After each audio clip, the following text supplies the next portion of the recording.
E se eu te dissesse que uma jovem viúva, grávida, foi expulsa de casa sem ter para onde ir, você teria coragem de continuar? De onde você está assistindo essa história agora?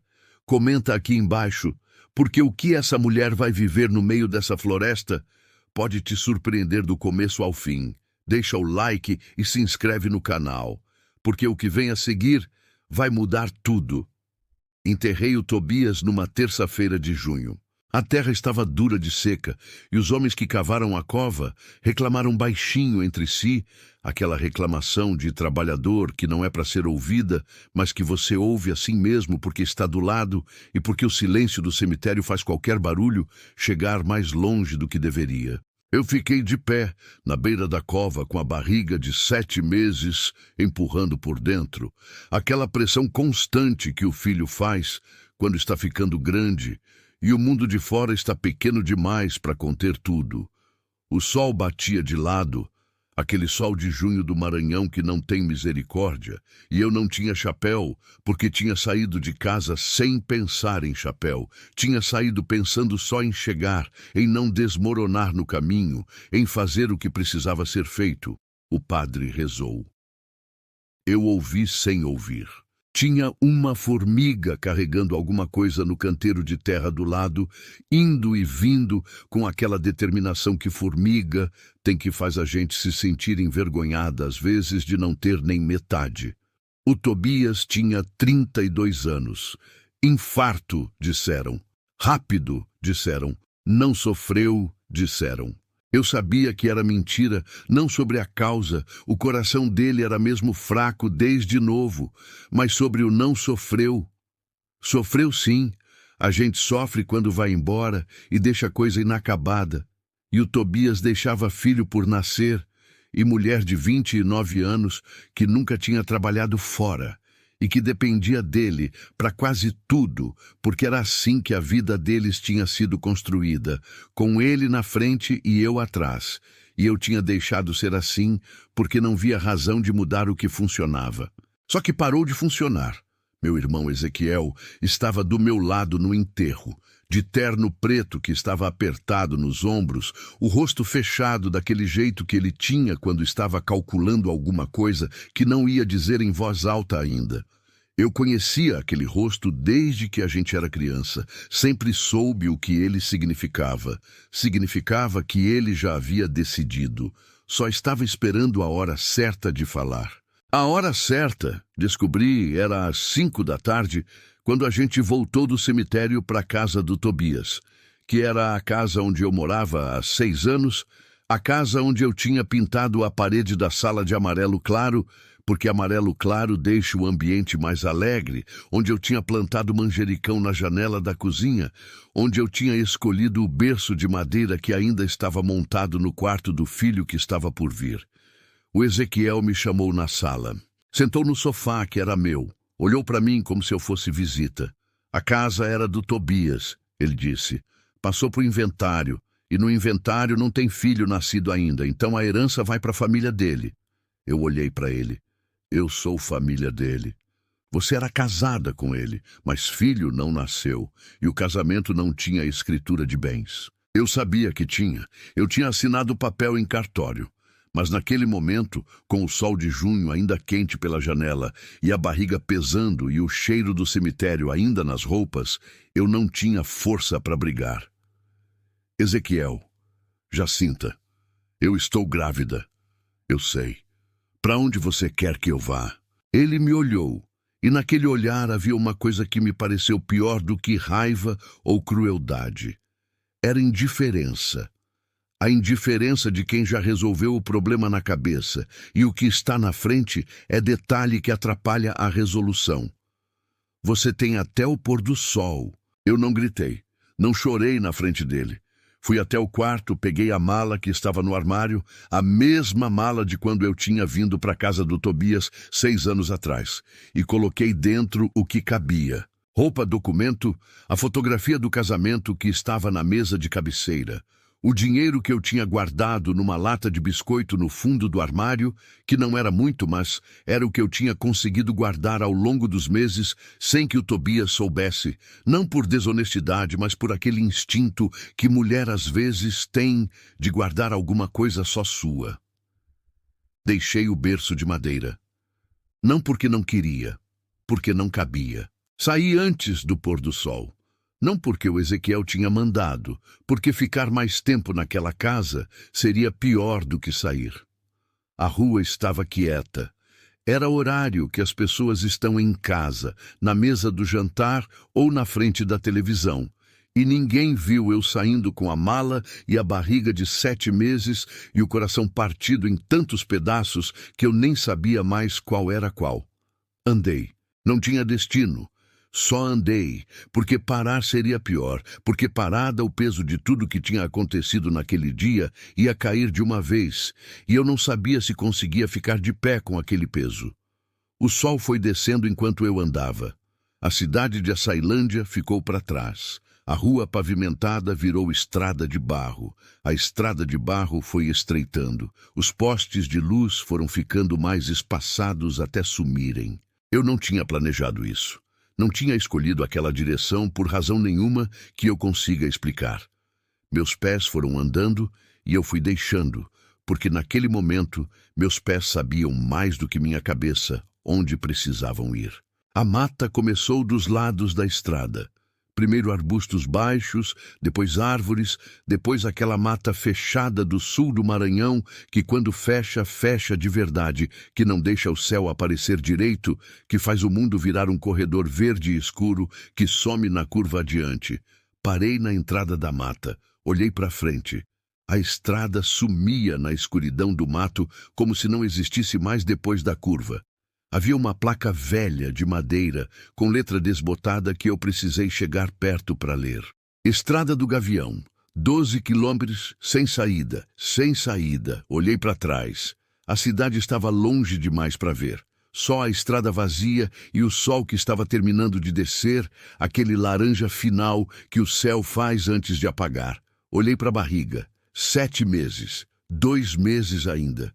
2 meses para uma vida que eu ia ter que criar sozinha, sem casa, sem marido, sem irmão, sem nada além de uma mala e uma lata de biscoito com dinheiro que não ia durar muito. Entrei pela estrada do Gavião, não porque achei que era boa ideia, porque era a única direção que ainda estava aberta. A mata fechou ao redor, o barulho da estrada sumiu.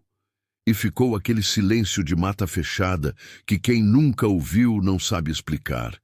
Que não é silêncio de verdade, mas é tão cheio de som, de grilo, de sapo, de passarinho, que dorme e vira de lado, de coisa que se move no escuro sem você ver, que parece silêncio porque você está tão pequena dentro dele que sua própria voz some. Andei. A barriga pesava. Os pés doíam. A mala na mão ficou mais pesada a cada quilômetro. Aquele peso que vai crescendo, não porque a mala fica mais pesada, mas porque o corpo vai ficando mais fraco. Parei 2 vezes para descansar. Sentei na raiz de árvore. Respirei. Tomei o que restava de água numa garrafinha de plástico que eu tinha colocado na mala por hábito. Na segunda parada, senti o filho mexer. Uma mexida forte, daquelas que dói um pouco, mas que é a dor mais estranha do mundo, porque é vida doendo dentro de você. É alguém que ainda não existe no mundo, mas que já insiste. Coloquei a mão na barriga. Eu sei. Eu disse em voz alta, pro escuro da mata. Eu sei que estamos em situação ruim, mas eu não vou parar, tá bom? O filho mexeu de novo. Levantei. Continuei. Foi quando vi a luz. Longe ainda, mas era luz. Uma luz amarela de janela que aparecia e sumia conforme as árvores cruzavam na frente enquanto eu andava. Mas estava lá, fixa. Não era vagalume nem imaginação de mulher exausta no limite. Era casa. Acelerou o passo quanto conseguia acelerar com aquela barriga e aquela mala e aqueles pés doendo. A luz foi ficando maior. A mata foi abrindo, e de repente acabou o corredor de árvores e apareceu um espaço aberto, um terreiro de terra batida, um pasto ao fundo que eu mal enxergava no escuro. e uma casa de madeira escura com varanda coberta e uma janela acesa do lado esquerdo. Parei na beira do terreiro. A casa parecia antiga. Não abandonada, tinha cuidado nela. As tábuas estavam no lugar, o telhado era inteiro. Mas antiga, daquele jeito que algumas coisas ficam quando existem há tempo suficiente para absorver a paisagem ao redor e se tornar parte dela. Do lado da casa tinha um paiol. Do outro lado, um curral pequeno onde eu ouvi o movimento de gado se acomodando para a noite. Fui até a varanda. Subi os 2 degraus. Levantei a mão para bater na porta. E antes que eu batesse, a porta abriu. O homem que apareceu na soleira era alto, de uns 50 anos, com cabelo grisalho curto e uma barba de dias. Usava camisa de flanela e calça de trabalho. E me olhou com aquela expressão que não era susto nem desconfiança. Era algo mais próximo de reconhecimento, daquele jeito esquisito que às vezes a gente olha para estranho como se não fosse tão estranho assim. Olhou para mim, olhou para a mala, olhou para a barriga. Ficou um tempo sem falar. Eu também. A luz da janela caía de lado nele, e o que eu vi no rosto foi o que eu precisava ver naquele momento. Não perigo, não ameaça, não aquele olhar de homem que está calculando o que pode tirar de situação de mulher vulnerável. Era cansaço. O mesmo cansaço que eu tinha. O cansaço de quem já perdeu coisa suficiente para conhecer a expressão de quem acabou de perder. Ele falou primeiro. A senhora veio de longe. Não era pergunta. Era observação. Vim, eu disse. A voz saiu rouca de não ter falado há horas. Ele olhou para a estrada por onde eu tinha vindo. Olhou para o céu escuro sem lua. Não tem como voltar hoje. Não. Ficou um segundo quieto. Tem quarto vazio, ele disse. E tem comida na panela se ainda tiver quente. Eu olhei para ele por um tempo. Tinha medo. Seria mentira dizer que não tinha. Mas tinha também aquela exaustão que passa de um ponto em que o medo perde força, porque o corpo não aguenta carregar tudo ao mesmo tempo. E naquele momento o corpo estava carregando luto, cansaço, fome e 2 meses de filho que insistia por dentro. O medo ficou em segundo lugar. Obrigada, eu disse, e entrei. Continua no capítulo 2. O homem calado. Continua 12.26, capítulo 2. O homem calado. O nome dele era Virgílio. Soube no dia seguinte, quando já tinha dormido e comido, e o mundo tinha voltado a fazer um pouco mais de sentido, que é o que acontece quando o corpo descansa, a cabeça para de girar em velocidade que não consegue processar e começa a ver as coisas com a nitidez mais simples de quem está acordado e alimentado. Na noite que cheguei, ele não me disse o nome. Me mostrou o quarto, que era pequeno e limpo, com cama de solteiro e colcha dobrada e uma janela que dava para o pasto escuro. Me levou até a cozinha, onde tinha feijão com arroz numa panela que ainda estava morna. Me deu um copo de água, sem perguntar se queria, porque era óbvio que queria.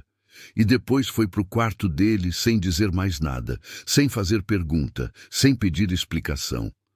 Aquilo me estranchou e me aliviou ao mesmo tempo. Estranchou porque homem que não pergunta nada, quando mulher grávida aparece de noite, na porta da sua casa no meio do mato, ou não tem curiosidade nenhuma, o que seria esquisito, ou tem razão própria para não perguntar, o que seria mais esquisito ainda. Aliviou porque eu não tinha força para contar. Comi o feijão de pé mesmo, apoiada na pia, porque sentar parecia esforço demais. Depois fui para o quarto, tirei a sandália, deitei na cama com a roupa ainda vestida, e antes que conseguisse pensar em qualquer coisa, o sono me levou de uma vez. Dormi sem sonho. O tipo de sono que não é descanso bonito, é desligamento, é o corpo se fechando porque não aguenta mais.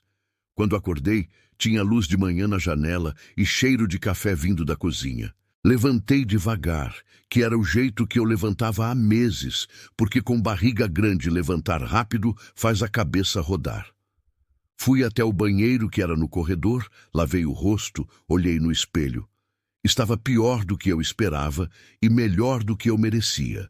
Na cozinha, o homem estava de costas para a porta, mexendo alguma coisa no fogão a lenha. A lenha crepitava com aquele barulho seco e bom que fogão a lenha faz de manhã. Aquele barulho que a gente que criou em casa simples tem no corpo como memória, que faz a gente se sentir em lugar familiar mesmo quando não está. Ele ouviu meu passo e virou. Me olhou. Avaliou discretamente, como quem está verificando se a pessoa está melhor do que estava na noite anterior. Voltou para o fogão sem dizer nada. Pegou uma caneca, colocou café, pôs em cima da mesa. Sentei. Virgílio! Ele disse de costas ainda, mexendo o que estava no fogão. Demorei um segundo para entender que era o nome dele. Jacinta, eu disse.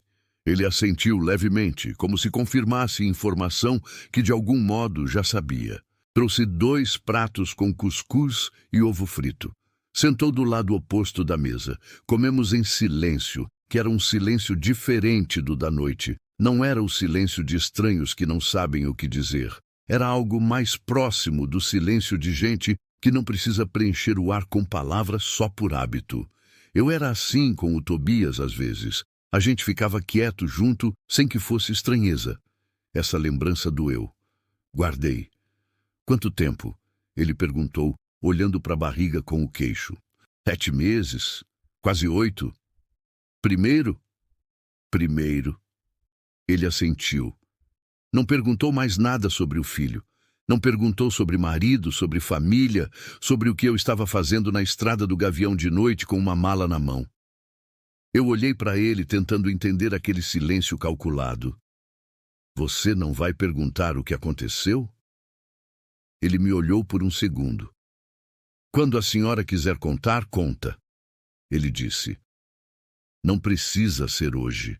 Fui pela casa devagar naquela manhã, do jeito que a gente vai quando está num lugar desconhecido e está tentando entender onde está, sem parecer que está bisbilhotando. A casa tinha sala, cozinha, 2 quartos, banheiro e uma varanda na frente que dava para o terreiro e para o início da mata lá adiante. Era a casa de homem que mora sozinho há tempo, que tem o suficiente, mas não mais do que o suficiente, que não acumula, que não decora, que vai deixando os quartos com o mínimo porque não tem razão de ter mais.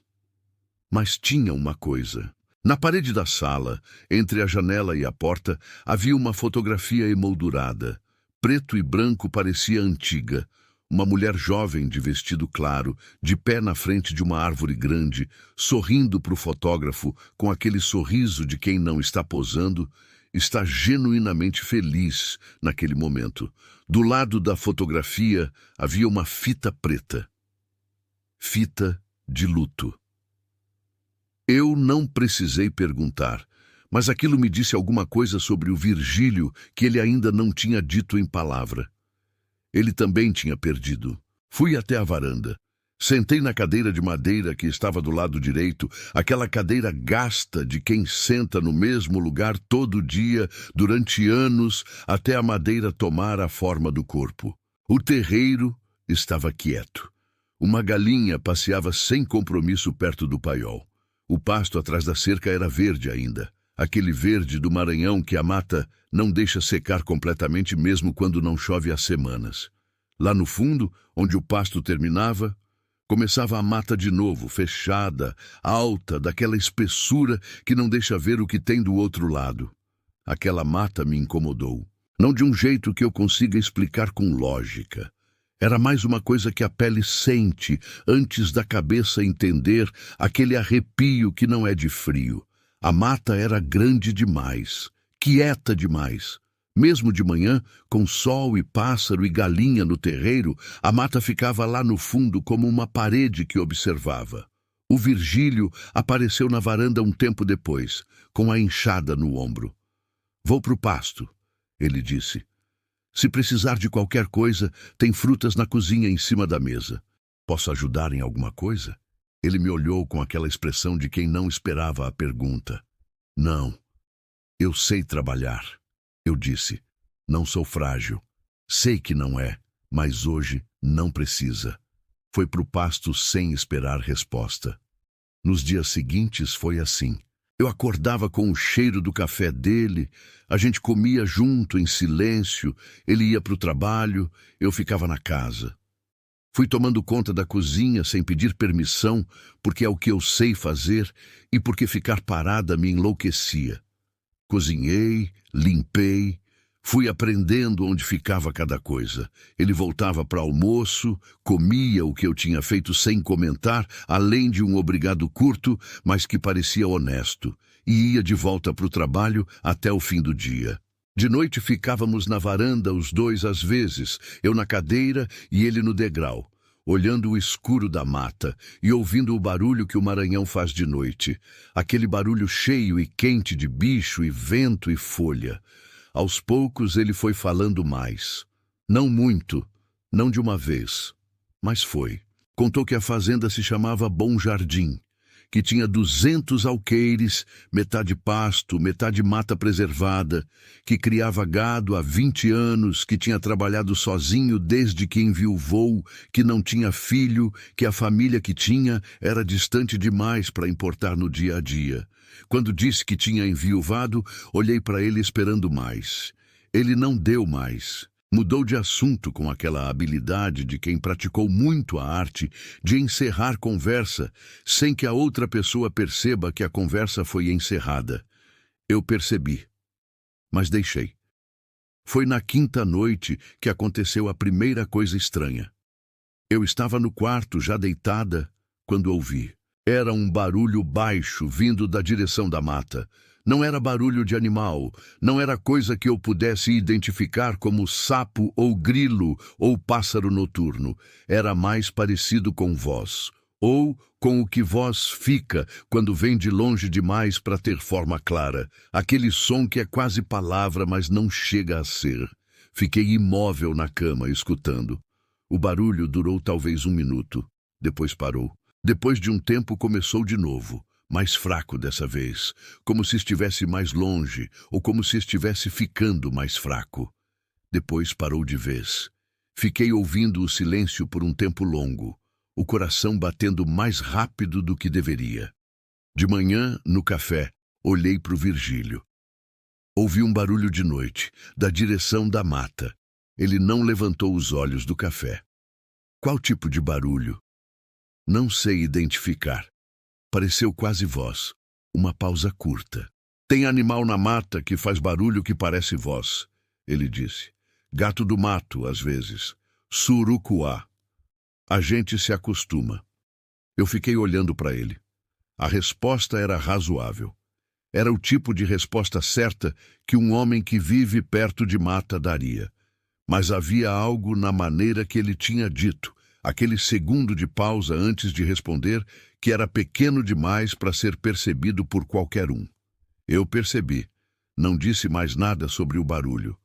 Mas na noite seguinte fiquei de olho aberto esperando. E na noite seguinte o barulho voltou. No 7º dia na fazenda, precisei ir até a cidade. Precisava de remédio que eu havia acabado, um suplemento que o médico tinha receitado para gravidez. Perguntei ao Virgílio como chegar. 12 quilômetros pela estrada do Gavião até a rodovia. Depois mais 8 para a cidade. Ele disse, posso levar na caminhonete amanhã. Não precisa me levar. A estrada é ruim e a senhora está no 8º mês. Não tinha argumento contra isso. Fomos de manhã cedo na caminhonete velha que ele tinha no paiol, uma F100 de cor que já foi branca e estava num bege de muito sol. O motor fazia barulho, mas andava, que é o que importa. Na cidade, enquanto eu ia à farmácia, ele foi ao armazém. A gente se encontrou na caminhonete depois.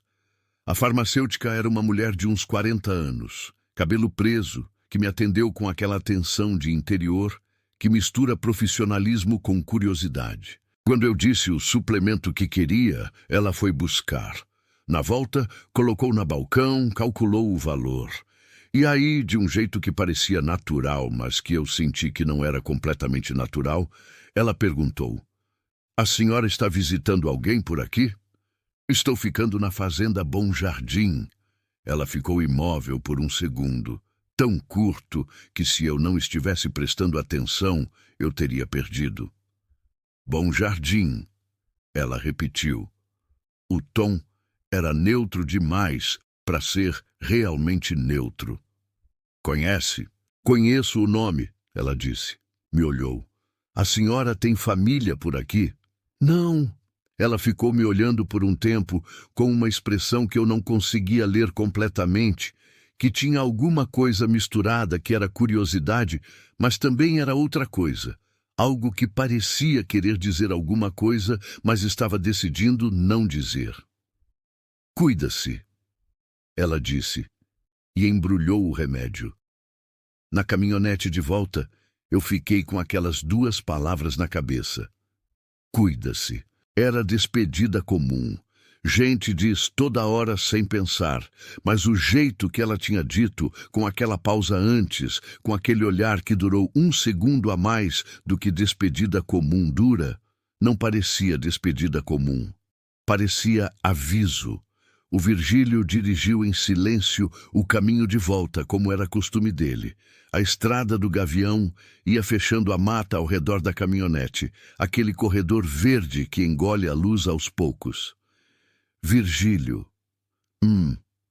Como sua mulher morreu? A caminhonete não desacelerou. As mãos dele no volante não mudaram de posição. Mas alguma coisa no ar dentro da cabine mudou, aquela mudança que não é visível, mas que é sentida, como quando a pressão do tempo muda antes da chuva. Faz tempo, ele disse. Não perguntei quando. Silêncio por um tempo.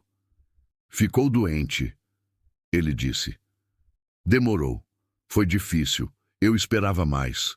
Não veio mais. A fazenda apareceu no fim da mata, o terreiro de terra batida, a casa de madeira escura, a janela da sala onde eu sabia que estava a fotografia com a fita preta. Descemos da caminhonete. Ele foi direto para o curral, sem olhar para trás. Eu fui para a varanda, sentei na cadeira de sempre e fiquei olhando para a mata que ficava no fundo do pasto, quieta, fechada, observando. Naquela noite, antes de dormir, ouvi passos na varanda. Eram os passos do Virgílio. Eu reconheci o peso deles no assoalho de madeira. Ele ficou na varanda por um tempo, que eu não sei quanto foi porque não olhei para o relógio, só fiquei deitada, escutando. Depois, os passos foram até o fim da varanda. Pararam, ficaram parados por um tempo. E eu entendi, pelo jeito que pararam, pelo silêncio que veio depois, que ele estava olhando para a mata. Do mesmo jeito que eu tinha ficado olhando de tarde. Aquilo não me tranquilizou. Aquilo me disse que o que eu estava sentindo em relação àquela mata, aquela sensação de coisa que observa, de silêncio que tem mais dentro do que silêncio deveria ter, não era impressão de mulher grávida exausta no limite. Era alguma coisa que o próprio Virgílio conhecia e que ele também ficava olhando de noite quando achava que ninguém estava vendo. Continua no capítulo 3. O que a mata guarda. Continua 12:28. Capítulo 3. O que a mata guarda. Na 10ª noite, o aviso chegou. Não foi em voz, não foi em carta. Não foi do jeito que aviso costuma chegar quando vem de gente que tem coragem de dizer o que precisa ser dito de frente. Veio do jeito que coisa importante às vezes vem no interior, silenciosa, oblíqua, plantada, onde você vai encontrar sem que ninguém precise assumir que plantou. Era um pedaço de papel dobrado em 2, encostado na soleira da porta dos fundos, debaixo de uma pedra pequena que segurava para não voar com o vento. Eu fui a que encontrei de manhã cedo, quando fui jogar o bagaço do café no composto que eu tinha começado a fazer no canto do quintal, porque não consigo deixar terra parada sem usar. Peguei o papel, olhei ao redor. O terreiro estava vazio. A mata no fundo, quieta como sempre. O Virgílio ainda não tinha saído do quarto. Desdobrei. A letra era de mão, apressada. Aquela letra de quem escreveu com urgência ou com medo de ser visto escrevendo. Dizia: Mulher, vai embora enquanto pode. Pergunte a ele o que aconteceu com as outras. Só isso. Sem assinatura, sem data, sem mais explicação. Fiquei com o papel na mão por um tempo longo. O quintal ao redor, o cheiro de terra molhada de orvalho, o barulho da mata acordando com os primeiros pássaros. As outras, 2 palavras que cabiam em papel pequeno, mas que ocupavam espaço enorme dentro do peito. As outras, quem? Outras mulheres, outras pessoas. Outro, o quê? Dobrei o papel. Enfiei no bolso do vestido, entrei na cozinha e comecei a fazer o café como se nada tivesse acontecido, porque não sabia ainda o que tinha acontecido, e porque até saber o que tinha acontecido, a coisa mais inteligente era continuar fazendo o café. O Virgílio apareceu na cozinha enquanto a água ainda estava esquentando. De camisa de trabalho já vestida, as mãos lavadas, o cabelo molhado de quem já tinha ido ao banheiro. Sentou na cadeira de sempre, me olhou de passagem, naquele olhar de bom dia que não precisa de palavra porque já virou hábito. Eu o observei sem parecer que estava observando. Tinha aprendido a fazer isso nos 10 dias que estava lá. Aprende rápido quem precisa aprender rápido. Ele era homem de rotina precisa. Acordava no mesmo horário, fazia as mesmas coisas na mesma sequência, tinha aquele jeito organizado de quem vive sozinho há tempo suficiente para criar ritual próprio. Não era nervoso, não era agressivo. Nas quase 2 semanas que eu estava ali, ele nunca levantou a voz, nunca fez gesto brusco, nunca me olhou de um jeito que me fizesse querer recuar. Mas o papel estava no meu bolso, e as outras estava na minha cabeça. Tomamos café em silêncio, como sempre. Quando ele foi levantar para ir para o pasto, eu falei, Virgílio. Ele parou, me olhou. Você recebe visita às vezes? Alguém que vem até aqui? Uma pausa, pequena. Não, a estrada afasta. Nunca ninguém? Às vezes o comprador de gado vem a cada 2 meses. Ele me olhou com mais atenção agora. Por quê? Eu segurei o olhar dele. Curiosidade. Ele ficou me olhando por um segundo a mais do que precisava para aceitar uma resposta. Depois foi para o pasto. Eu fui até a janela da sala. Olhei a fotografia com a fita preta. A mulher jovem de vestido claro, sorrindo para a câmera, feliz de verdade, daquele jeito que felicidade fingida não consegue imitar. Quem colocou o papel na soleira sabia que eu estava aqui. Isso significava que alguém estava de olho na fazenda ou que alguém da cidade tinha me visto na caminhonete do Virgílio e tinha feito conta. A farmacêutica e o cuida-se com o olhar longo. Podia ser ela, podia ser outra pessoa, podia ser qualquer um que tivesse razão para querer me avisar sem ter coragem de me avisar de frente. Pergunte a ele o que aconteceu com as outras. Precisava entender o que as outras significava antes de perguntar qualquer coisa. Pergunta feita na hora errada para homem que guarda segredo é pior do que nenhuma pergunta, porque fecha a porta e você fica do lado de fora sem chave. Naquele dia, enquanto o Virgílio estava no pasto, eu andei pela casa com mais atenção do que tinha andado antes. Não estava procurando nada específico.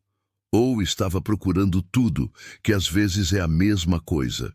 A sala tinha a fotografia, uma estante com alguns livros de agropecuária e 2 romances velhos com a capa desbotada, uma mesa de centro com uma Bíblia em cima. O quarto dele eu não entrei. Tinha limite que eu respeitava mesmo com o papel no bolso. A cozinha eu já conhecia de cor. Mas tinha uma porta que eu tinha reparado no corredor e que estava sempre fechada. Não trancada, não tinha chave visível, só fechada. Eu tinha passado por ela todos os dias sem abrir, porque havia algo nela que comunicava fechado de um jeito que ia além de porta só fechada. Parei na frente dela, coloquei a mão na maçaneta, parei de novo. Tinha o filho mexendo por dentro, aquela mexida de quando ele está acordado e inquieto, como se soubesse que a mãe estava fazendo alguma coisa que precisava de cuidado. Virei a maçaneta. A porta abriu. Era um quarto pequeno, menor do que os outros, sem janela. Tinha uma prateleira de madeira numa parede e um baú de madeira escura no centro, daqueles baús antigos com dobradiça de ferro que a gente não vê mais com facilidade. A prateleira tinha objetos. Fui até ela devagar. Tinha coisas de mulher. Não de muita mulher, de mulheres diferentes, e isso eu percebi porque os objetos não combinavam entre si. Havia um espelho de mão de cabo cor-de-rosa que parecia de moça jovem.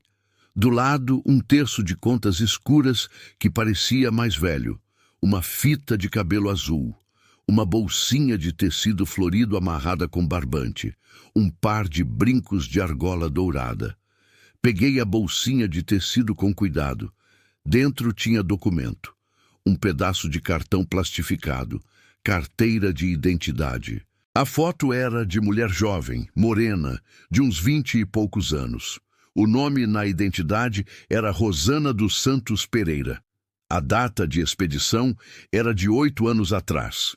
Coloquei de volta. Peguei o terço. No fecho do terço havia uma medalha pequena com o nome gravado atrás, com aquela letra miúda de gravação barata de romaria. O nome era diferente. Conceição.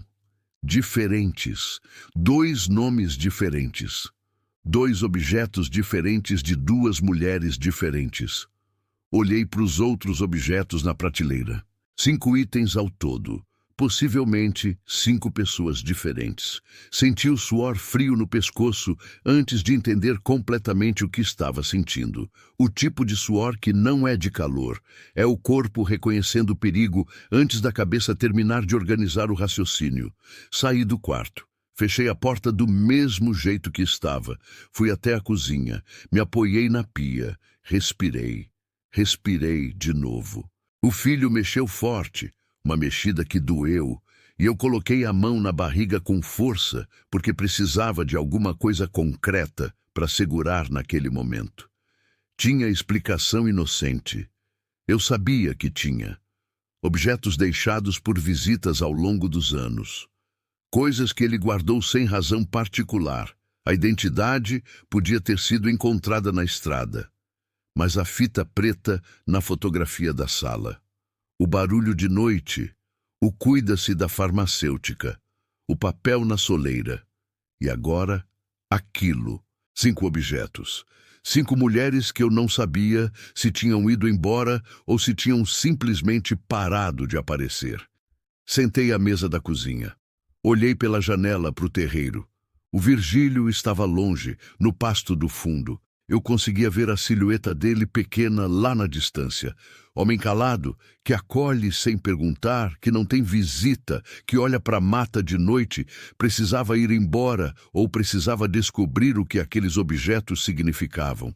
Ficar no meio, sem saber, era o pior lugar que eu podia estar. Foi naquele momento que ouvi o carro.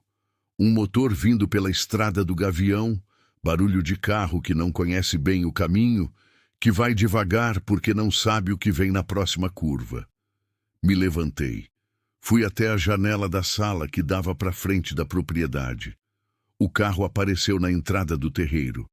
Era um Gol branco velho que eu nunca tinha visto antes. Parou. O motorista desceu e meu estômago virou. Era o Ezequiel. Meu irmão, de calça jeans e camisa polo, o mesmo rosto fechado e calculado que tinha no enterro do Tobias, que tinha na sala quando me mandou embora antes do pôr do sol. Como ele tinha me encontrado. Como ele sabia onde eu estava. Ele olhou ao redor do terreiro, me viu na janela. Não sorriu. Só me olhou com aquela expressão de quem encontrou o que estava procurando e que a procura não foi por saudade. O Virgílio apareceu do lado do paiol nesse momento, vindo do pasto.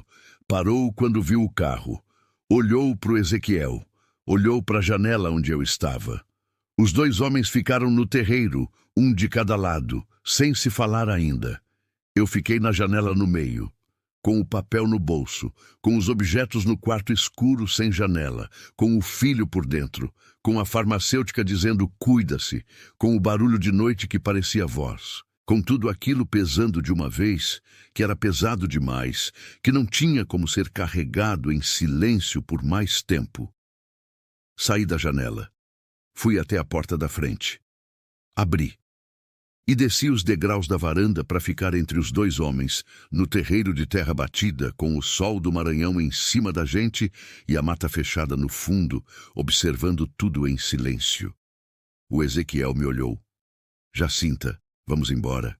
A voz era daquelas vozes que não pedem, que comunicam conclusão já tomada, que esperam que o mundo se organize em função do que já foi decidido.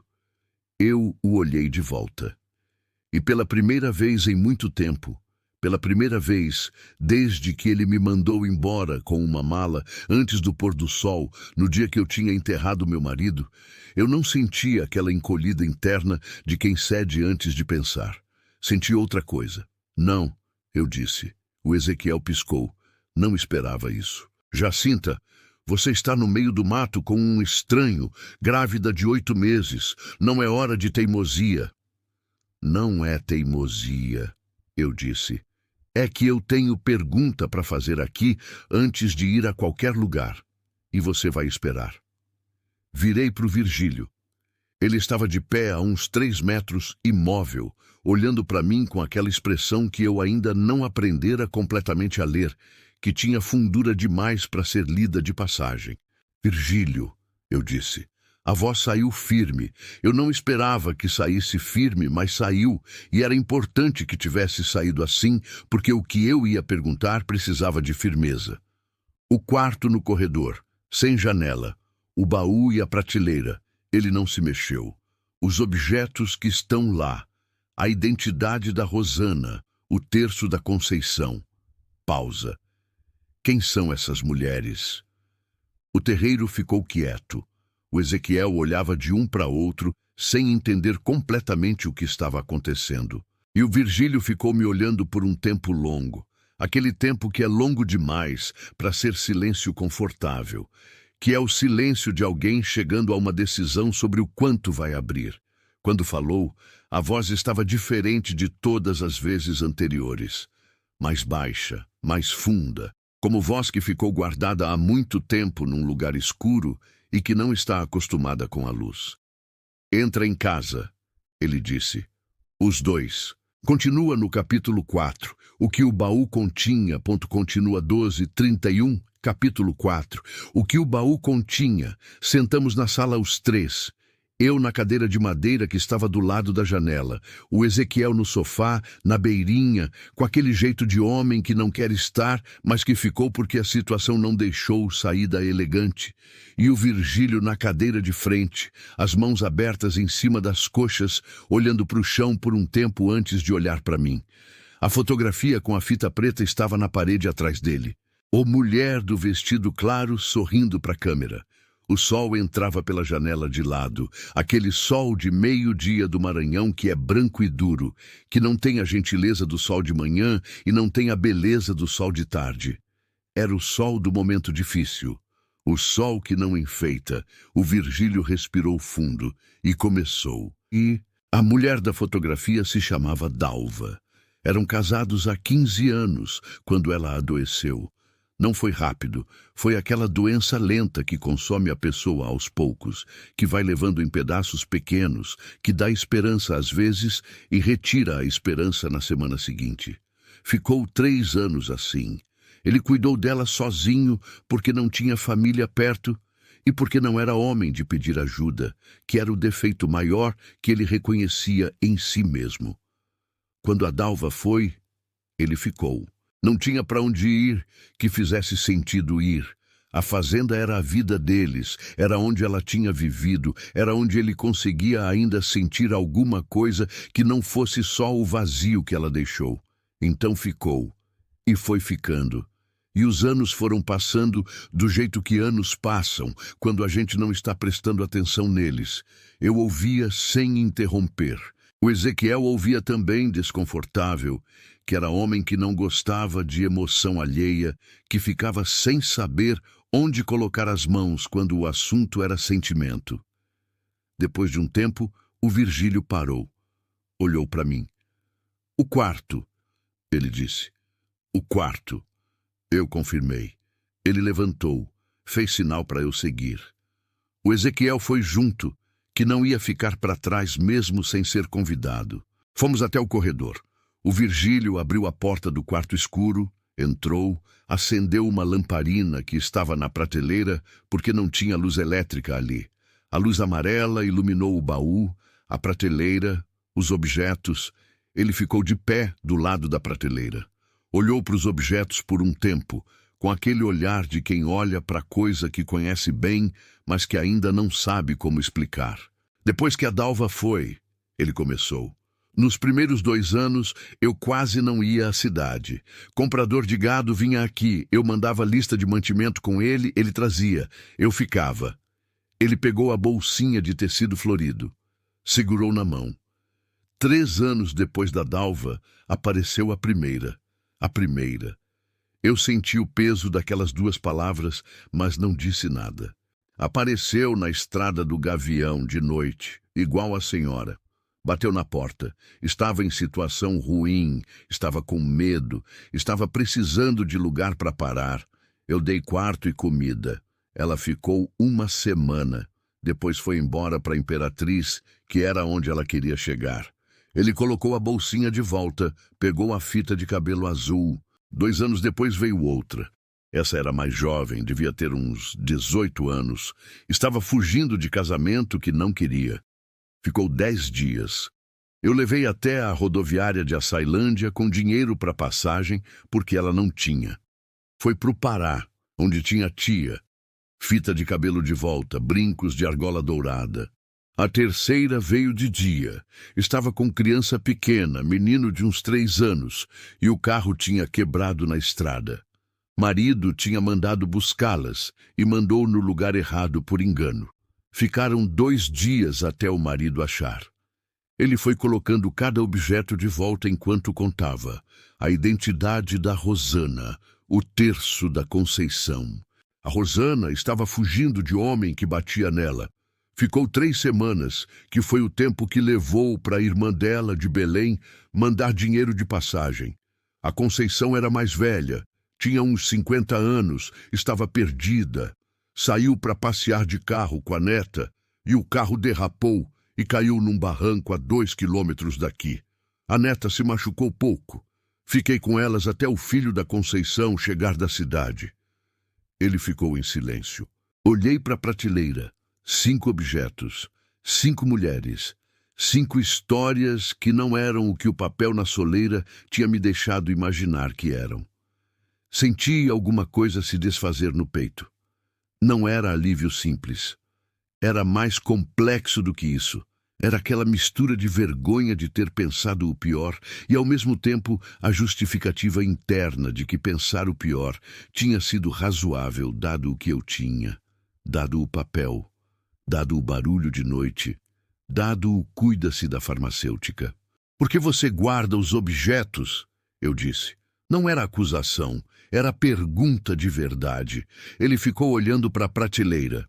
Para lembrar, ele disse, que esse lugar serviu para alguma coisa além de criar gado e ficar quieto. Silêncio. E o barulho de noite? Eu disse. Da mata. Ele me olhou. Isso eu vou ter que mostrar. Não tem como explicar em palavra. O Ezequiel se mexeu do meu lado, aquele movimento de quem estava ouvindo tudo e estava tentando encaixar dentro de uma lógica que fazia sentido para ele. Jacinta, ele disse, com aquela voz de sempre, de conclusão já tomada. Você ouviu a explicação. Agora vamos embora. Eu virei para ele. E ali, no quarto pequeno sem janela, com a luz da lamparina tremendo nas paredes, alguma coisa ficou clara para mim de um jeito que coisa clara fica quando chega de vez, sem margem de dúvida. Ezequiel, você me mandou embora no dia que eu enterrei o Tobias. Ele abriu a boca. Deixa eu terminar. Eu disse. Você me mandou embora grávida de 7 meses, sem dinheiro suficiente, sem destino, sem perguntar se eu estava bem ou o que eu ia fazer. E agora você veio até aqui, que é longe e que deu trabalho para achar, e veio com cara de que está fazendo favor. Eu sou seu irmão. É minha obrigação. Sua obrigação era no dia do enterro. Eu disse: por que você veio agora? Ele ficou me olhando.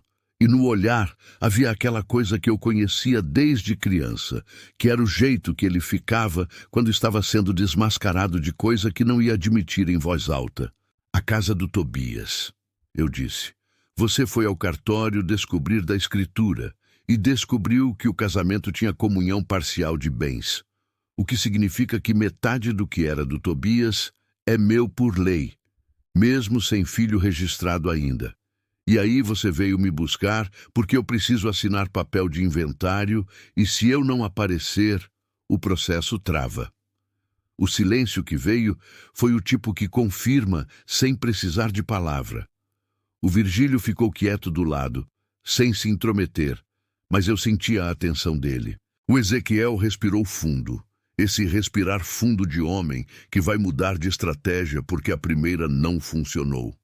Você ainda é minha irmã, ele disse, e vai ter filho sem pai. Você precisa de família. Eu precisava de família há 10 dias. Você tinha família então e escolheu não ser. Ele não respondeu.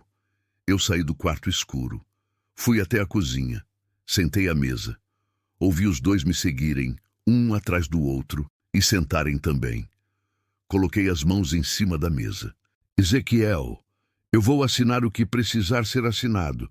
Você vai me dar o número do advogado e eu assino assim que puder ir até um cartório. Mas eu não vou embora com você hoje. Ele me olhou. Onde você vai ficar então? Aqui? Por ora sim. Com esse homem que você mal conhece. Com esse homem que me deu quarto e comida quando você não deu. O Ezequiel ficou me olhando por um tempo longo. Depois olhou para o Virgílio com aquele olhar de homem avaliando o homem, aquela medição de intenção que homem faz com o olho sem usar palavra. O Virgílio sustentou o olhar sem se mover. Se acontecer qualquer coisa com ela, o Ezequiel disse para o Virgílio com aquela voz baixa de ameaça que não precisa ser gritada para ser ouvida. Não vai acontecer, o Virgílio disse. Simples, direto, sem inflar. O Ezequiel ficou mais um tempo. Tomou a água que o Virgílio tinha colocado na frente dele sem ser pedido, que era o jeito do Virgílio colocar água na frente de quem sentasse à sua mesa, fosse quem fosse. Levantou, pegou o celular do bolso, digitou algo e virou a tela para mim. Era o número do advogado. 3 semanas, ele disse. Se você não aparecer em 3 semanas, eu volto. Não era carinho, era prazo. Mas era o Ezequiel sendo o máximo de razoável que ele conseguia ser, e eu conhecia o irmão o suficiente para saber quando estava no limite da capacidade dele. 3 semanas. Eu concordei. Ele foi embora. O barulho do Gol branco sumindo pela estrada do Gavião ficou por um tempo no ar e depois sumiu também. Ficamos eu e o Virgílio na cozinha. Ele levantou, foi até o fogão, colocou a chaleira para esquentar sem me perguntar se queria café, porque já sabia que eu ia querer. Eu olhei para o fundo do quintal pela janela. A mata estava lá, quieta. O barulho de noite, eu disse. Você falou que ia mostrar. Ele ficou em silêncio por um momento, mexendo na chaleira. Hoje de noite, ele disse. Se a senhora ainda quiser saber depois de tudo que já soube hoje. Quero. Ele assentiu, sem surpresa, sem comentário sobre ser corajosa ou imprudente. Só assentiu, do jeito dele, que era aceitar as coisas do jeito que vinham, sem precisar de avaliação em cima. Naquela tarde, depois que a agitação da manhã foi assentando como poeira depois de vento, eu fui até a varanda e fiquei olhando o sol descer sobre o pasto. O filho se mexia devagar, aquela movimentação de quando ele está acordado, mas tranquilo, explorando o espaço que tem como se estivesse se familiarizando com os próprios limites. Pensei no Tobias. Pensei em como ele seria pai. Seria bom, eu sabia, porque o Tobias era daquele tipo de homem que não sabe fazer coisa pequena quando gosta de alguém, que vai inteiro em qualquer coisa que decide. Ia ser pai do mesmo jeito, inteiro. A saudade doeu do jeito que saudade dói, quando você permite que ela doa de verdade. Não aquela dor represada que a gente carrega sem sentir, porque o dia não para deixar sentir. Era fim de tarde, o sol estava indo, o pasto estava quieto. Deixei doer. Chorei um pouco, não muito, o suficiente. Depois sequei o rosto com a barra da blusa e fui ajudar o Virgílio preparar o jantar, porque vida não para enquanto a gente chora, e eu tinha aprendido isso da maneira mais dura possível. De noite, depois de jantar, o Virgílio foi até o quarto dele e voltou com uma lanterna. Me olhou. Pronta? Olhei para a barriga. Olhei para a lanterna. Olhei para a escuridão que estava do lado de fora da janela. Pronta. Saímos pela porta dos fundos. O terreiro de noite era diferente de dia, mais vasto e mais silencioso, a terra vermelha preta no escuro, as estrelas altas e abundantes, do jeito que estrela só fica quando não tem luz de cidade por perto. Ele foi na direção da mata. Eu fui junto. A entrada da mata era uma abertura entre duas árvores grandes, quase invisível de dia se você não soubesse onde era, completamente invisível de noite, sem a lanterna dele que abriu um corredor de luz pelo meio do escuro. Entramos. A mata fechou atrás. O cheiro mudou na hora. Aquele cheiro de mata fechada de noite, de umidade e folha apodrecida e terra que não seca nunca porque o sol não chega, cheiro que é denso e vivo e que enche o nariz de uma vez. O Virgílio andava devagar, verificando o chão antes de cada passo, voltando o olhar para mim de vez em quando para certificar que eu estava acompanhando. Andamos uns 200 metros dentro da mata. Eu contei os passos para não perder noção de onde estava. Então ele parou. Apagou a lanterna. O escuro foi absoluto por um segundo. Aquele escuro de mata que não tem igual. Que não é o escuro de quarto com a luz apagada onde você sabe que as paredes estão lá. É um escuro que se move, que respira. Depois os olhos foram ajustando. A mata não era completamente preta, tinha aquela luminosidade mínima que o céu estrelado passa mesmo através das folhas, pontos de claridade aqui e ali. Escuta, ele disse, em voz baixíssima, quase sem voz. Escutei, e então eu ouvi. Era aquilo. O barulho que eu tinha ouvido das noites anteriores, que eu tinha achado que era voz vindo de longe. Mas aqui dentro da mata, sem a distância e sem a parede da casa entre mim e o som, eu conseguia ouvir o que era de verdade. Não era voz, era água, um riacho, escondido dentro da mata invisível de fora, que corria com aquele barulho que água correndo faz quando passa por pedra, aquele barulho que de longe, filtrado por árvore e distância e noite, pode parecer qualquer coisa, pode parecer voz, pode parecer música, pode parecer chamado. Fiquei ouvindo por um tempo, a água correndo no escuro, os sapos ao redor, um pássaro noturno distante e aquele barulho de riacho que tinha me assustado 10 noites e que agora, aqui dentro, era simplesmente água sendo água. Mas havia outra coisa. Do lado do riacho, onde a lanterna do Virgílio alcançava quando ele acendeu de volta, havia construção. Baixa, de pedra, coberta de musgo, quase engolida pela mata ao redor. Parecia muro, ou parede, ou o que sobra de parede, depois que o resto da casa caiu. O que é aquilo? Eu disse. O que sobrou? Ele disse. Tinha uma família aqui antes de a mata crescer de volta. 3 gerações. O último foi meu avô, que vendeu a terra para o meu pai quando a mata foi crescendo, e o trabalho ficou pesado demais. Ele iluminou as pedras cobertas de musgo. Meu pai construiu a casa onde estamos agora, mais perto da estrada, mas essa parte ficou. A mata foi cobrindo. Eu olhei para a ruína. Uma família inteira, 3 gerações, cobertas pela mata que continuou crescendo depois que eles foram, indiferente, fazendo o que mata faz, que é ocupar o espaço que fica vazio. Você vem aqui de noite às vezes, eu disse. Às vezes, ele confirmou. Por quê? Ele ficou um tempo olhando para as pedras. Porque aqui é o lugar mais honesto que eu conheço, ele disse. A mata não finge que as coisas são diferentes do que são. Ela só cresce, cobre o que ficou, mas não apaga. As pedras ainda estão lá embaixo do musgo. A água ainda corre. Pausa. Quando fico muito tempo na casa olhando para a fotografia da Dalva, eu venho aqui para lembrar que o mundo continua existindo além do que eu perdi.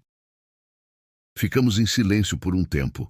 A água do riacho corria. Os sapos cantavam. E eu fiquei de pé na mata fechada do Maranhão, grávida de quase 8 meses, com o papel de aviso no bolso que tinha se revelado feito de mal-entendido ou de malícia de quem queria me assustar sem razão boa.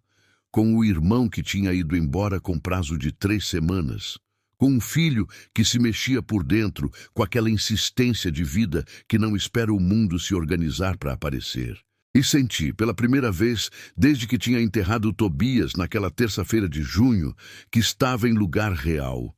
Não seguro de tudo, não resolvido, não sem problema, mas real. Chão de verdade embaixo do pé, água de verdade correndo, pedra de verdade coberta de musgo de anos. Real era o que eu precisava. Real era o que eu tinha. Virgílio, eu disse. Obrigada por ter aberto a porta. Ele ficou quieto por um segundo. Obrigada por ter batido, ele disse. Faz diferença, mais do que a senhora pode saber. Voltamos pela mata com a lanterna acesa, pelo mesmo caminho que tínhamos vindo. Saímos pela abertura entre as 2 árvores grandes. Cruzamos o terreiro de terra batida embaixo das estrelas. Entramos em casa e, pela primeira vez em muitas noites, nenhum dos dois ficou na varanda olhando para o escuro.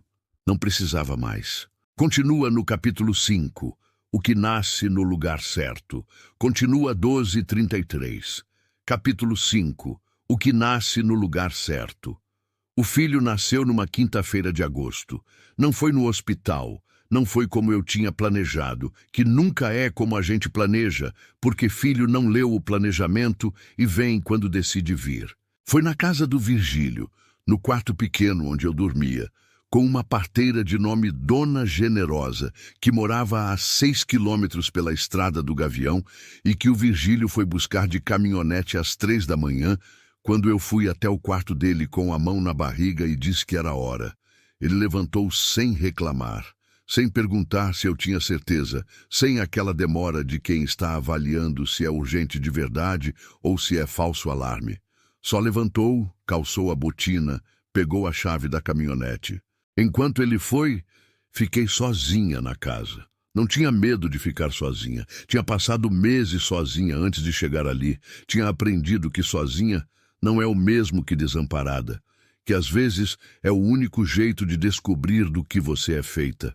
Fiquei andando pela cozinha porque deitar doía mais do que andar. Dei voltas devagar, a mão na bancada para equilibrar quando a dor apertava mais forte. E entre uma contração e outra, olhei pela janela para o terreiro de noite, para o pasto escuro, para a borda da mata lá no fundo que era mais escura ainda. O riacho estava lá, eu sabia agora. Correndo no escuro da mata, sobre as pedras do que tinha sido casa de 3 gerações, fazendo aquele barulho que eu ouvia da janela e que não era mais assustador. Era apenas água sendo água, vida sendo vida, continuidade sendo continuidade. Pensei no Tobias. Disse para ele que estava na hora, que o filho estava chegando, que eu ia fazer o melhor que pudesse, que não sabia se o melhor que eu podia era suficiente, mas que era o que eu tinha e que ia ser dado inteiro sem guardar nada. O vento passou na mangueira do quintal, que eu tinha descoberto estar lá só na semana anterior, escondida atrás do paiol, que devia ter sido plantada por mão antiga porque era velha demais para ter sido o Virgílio. As folhas fizeram barulho. Eu aceitei aquilo do jeito que tinha aprendido a aceitar certas coisas, sem insistir em explicação, sem precisar que fosse mais do que era. A dona Generosa chegou com o Virgílio antes das 4. Era mulher grande, de cabelo grisalho, preso num coque frouxo, que entrou pela porta com a bolsa de material e um jeito de quem já viu tanta coisa nessa vida que mais nada tem poder de surpreender. Me examinou com mãos experientes, disse que estava indo bem, que ia demorar mais, que eu precisava andar. Andei. Ela ficou do meu lado, controlando, medindo, falando aquelas coisas que parteira fala que são parte instrução e parte reza e parte conversa para distrair. Aquela mistura que só funciona porque vem de mulher que sabe que o corpo precisa de ocupação para não entrar em pânico. O Virgílio ficou na cozinha. Eu sabia que ele estava lá porque ouvia o barulho dele, a cadeira raspando no assoalho, a chaleira que ele colocou no fogo, os passos indo até a janela e voltando, aquele movimento quieto de homem que não sabe o que fazer com as mãos quando não pode fazer nada e que faz pequenas coisas só para ter alguma coisa para fazer. Aquilo me comoveu de um jeito que eu não esperava ser comovida naquele momento. O filho nasceu às 6h22 da manhã. Quando a dona Generosa colocou ele no meu colo, o quarto estava cheio de luz de amanhecer, aquela luz cor de mel que entra horizontal pelas janelas quando o sol está acabando de sair, que pega em tudo e deixa tudo parecendo mais suave do que é. Ele era pequeno e vermelho e indignado com o mundo, que é o jeito certo de nascer. Chorei. Dona Generosa chorou também, que disse que chora toda vez e que não tem vergonha disso. E o filho chorou junto, que era a parte mais importante.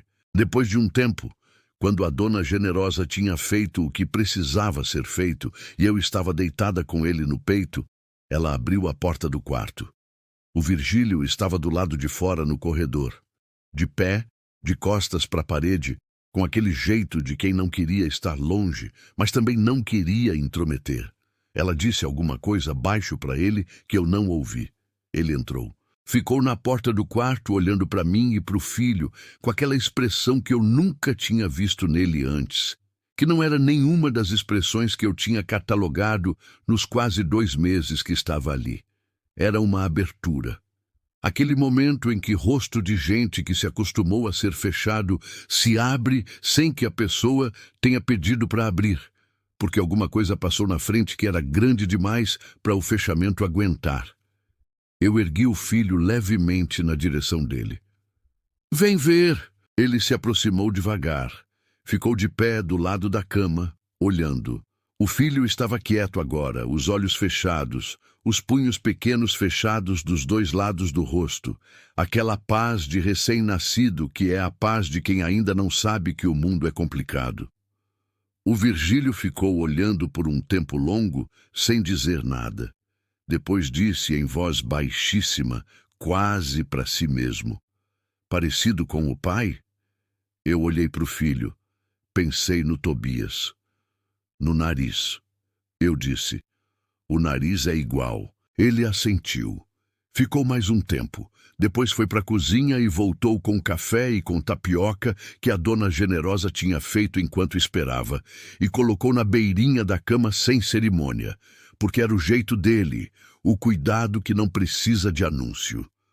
Os dias depois do nascimento foram diferentes de tudo que tinha sido antes. O filho mudou o ritmo da casa, do jeito que recém-nascido muda tudo ao redor, sem pedir licença, sem considerar que existia uma ordem prévia.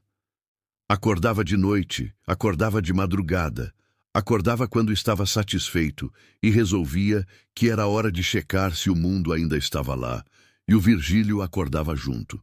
Não sempre, não toda vez.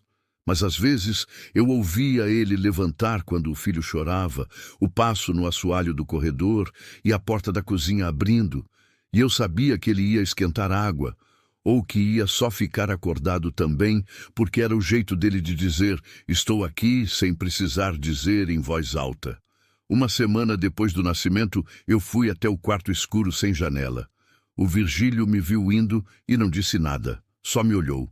Abri a porta, acendi a lamparina que agora eu sabia que estava na prateleira. Olhei para os objetos, a bolsinha da Rosana, o terço da Conceição, a fita azul, o espelho de cabo rosa, os brincos de argola, 5 mulheres que tinham chegado pela estrada do Gavião como eu, que tinham encontrado porta aberta como eu, que tinham ido embora quando estavam prontas, levando o que precisavam levar e deixando o objeto que ficou. Coloquei a mão no bolso do vestido. Tirei o papel dobrado que estava lá desde o dia que encontrei na soleira. O aviso. Pergunte a ele o que aconteceu com as outras. Fui até o terreiro. Dobrei o papel mais uma vez. Fui até o canto onde eu tinha começado o composto lá atrás e enterrei o papel ali, na terra que transformava resto em começo, que era o que composto faz. Não porque queria esquecer que tinha sentido medo, mas porque medo que ficou no bolso depois que o perigo passou vira peso que não tem serventia. Enterrei. Voltei para dentro. Nas 3 semanas que o Ezequiel tinha dado, ele voltou. Exatamente no 15º dia, que era antes do prazo, que era o jeito dele de mostrar que o prazo era instrumento de pressão e não compromisso real. Dessa vez, eu estava sentada na varanda com o filho no colo, quando o Gol branco apareceu no terreiro. Ele desceu, me viu, viu o filho, parou no meio do terreiro por um segundo com aquela expressão que eu não sabia nomear completamente, que tinha surpresa e tinha alguma outra coisa que levou um tempo para eu identificar. Era emoção. O Ezequiel, que não sabia o que fazer com sentimento alheio e que evitava o próprio sempre que possível, estava olhando para o sobrinho pela primeira vez e havia emoção no rosto dele. Subiu os degraus da varanda. Ficou de pé, olhando para o filho. Como chamou? Tobias, eu disse. Tobias Vasconcelos Moura. O queixo dele se mexeu levemente. Só levemente. Mas eu vi. Sentou na beirinha da varanda sem ser convidado, que era o jeito dele sempre, mas dessa vez sem aquela energia de calculista, com alguma coisa diferente que era mais próxima de cansaço honesto do que de estratégia. Eu errei, ele disse, olhando para o pátio, não para mim. Esperava o mas que sempre vinha depois do reconhecimento, que transformava o reconhecimento em instrumento para alguma outra coisa. O mas não veio. Fiquei esperando por um tempo para ter certeza. Eu sei. Eu disse quando tive certeza. Silêncio de irmão. Aquele silêncio que tem história embaixo, que tem infância embaixo, que tem mãe que já foi e pai que ficou pouco tempo e 2 filhos que aprenderam a existir juntos do jeito torto que crianças aprendem quando não tem quem ensine o jeito certo. A casa ficou no inventário, ele disse, mais baixo. A parte que é sua está garantida. O advogado vai entrar em contato. Eu assentei. O Virgílio apareceu na porta da varanda com 2 copos de água. Colocou um na frente de mim e um na frente do Ezequiel, sem pedir permissão e sem fazer cerimônia, que era o jeito dele com qualquer um que sentasse na sua varanda. O Ezequiel olhou para o copo. Olhou para o Virgílio. Fez aquela avaliação de homem para homem de novo. Dessa vez, havia algo diferente na avaliação. Dessa vez ele viu alguma coisa que não tinha visto da primeira vez. Talvez porque da primeira vez estava vendo só o que queria ver. Obrigado, ele disse para o Virgílio. Virgílio assentiu e foi embora para dentro. O Ezequiel ficou mais 1 hora. Ficou no mesmo lugar na varanda. Tomou a água. Ficou olhando o pasto. O filho dormiu no meu colo durante essa hora toda. Aquele sono pesado de recém-nascido que é o sono mais confiante do mundo.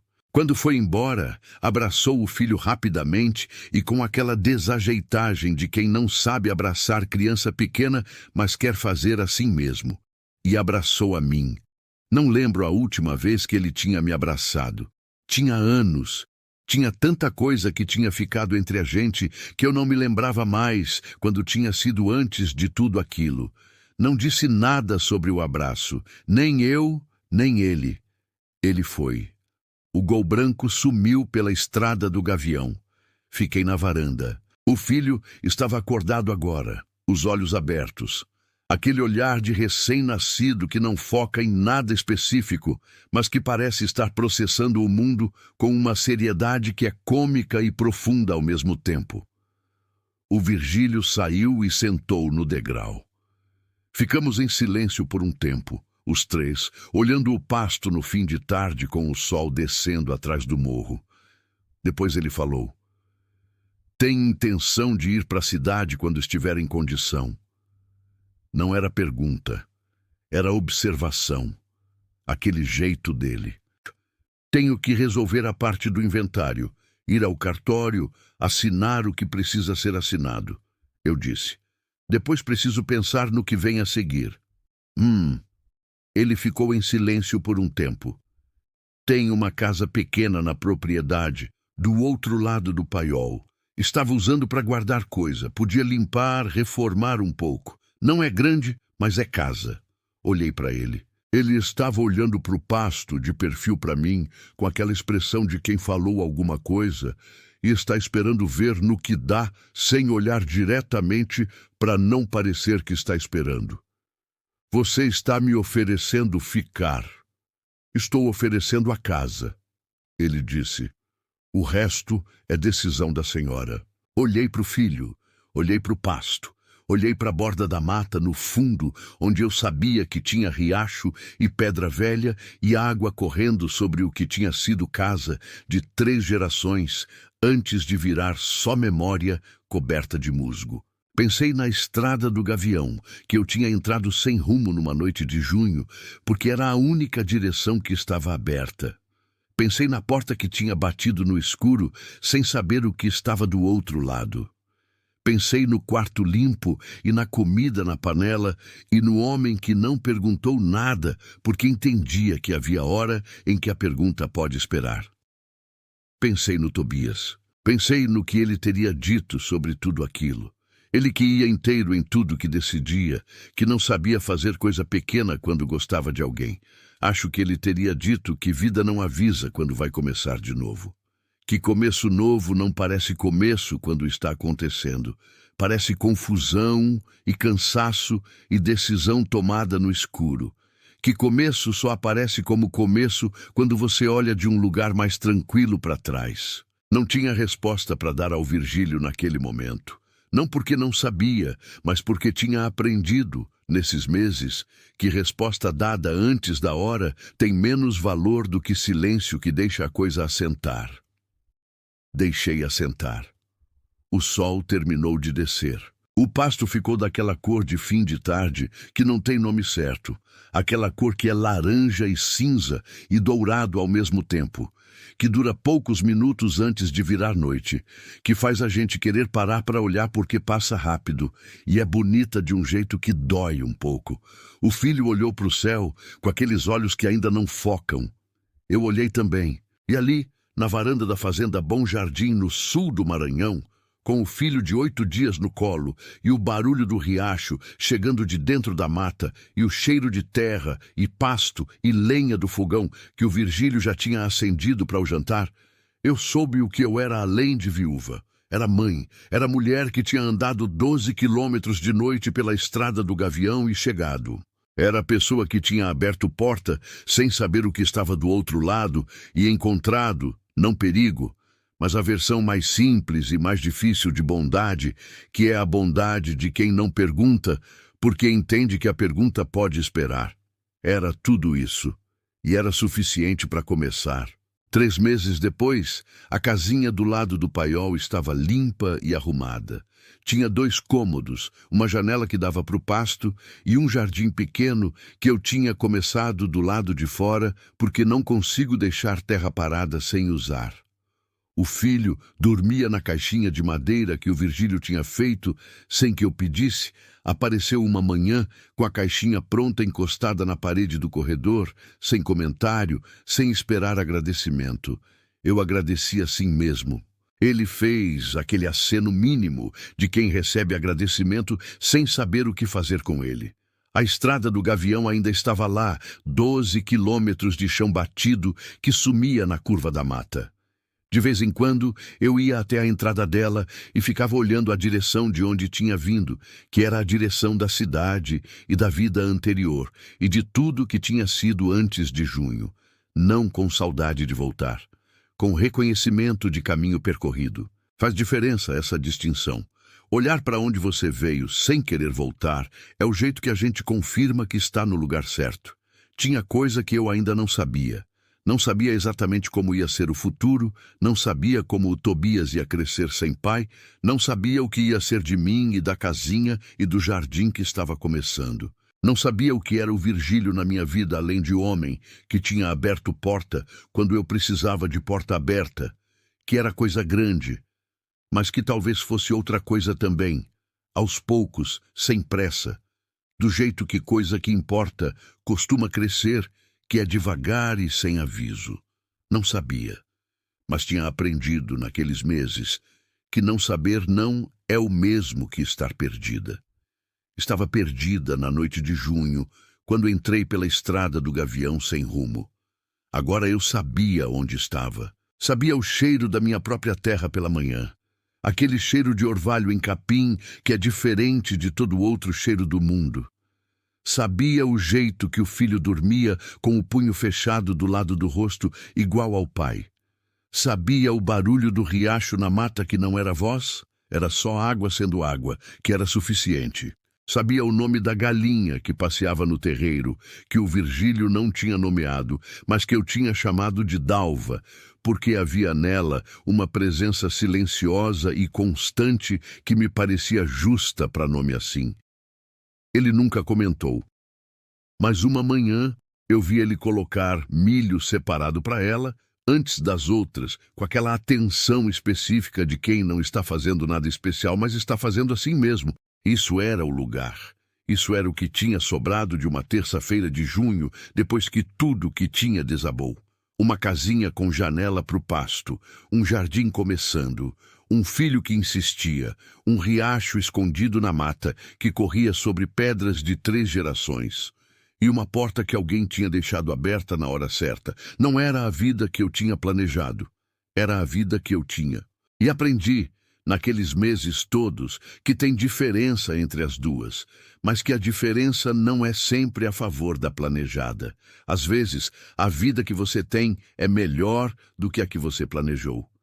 Não mais fácil, não sem dor, não sem o peso do que ficou para trás, mas melhor, mais honesta, mais sua. A Fazenda Bom Jardim existe até hoje no sul do Maranhão, na estrada que os mapas não mostram com precisão. O riacho continua correndo, as pedras continuam sob o musgo, o jardim do lado da casinha deu coentro, manjericão e uma roseira que ninguém plantou e que apareceu sozinha na segunda primavera, do jeito que roseira às vezes faz.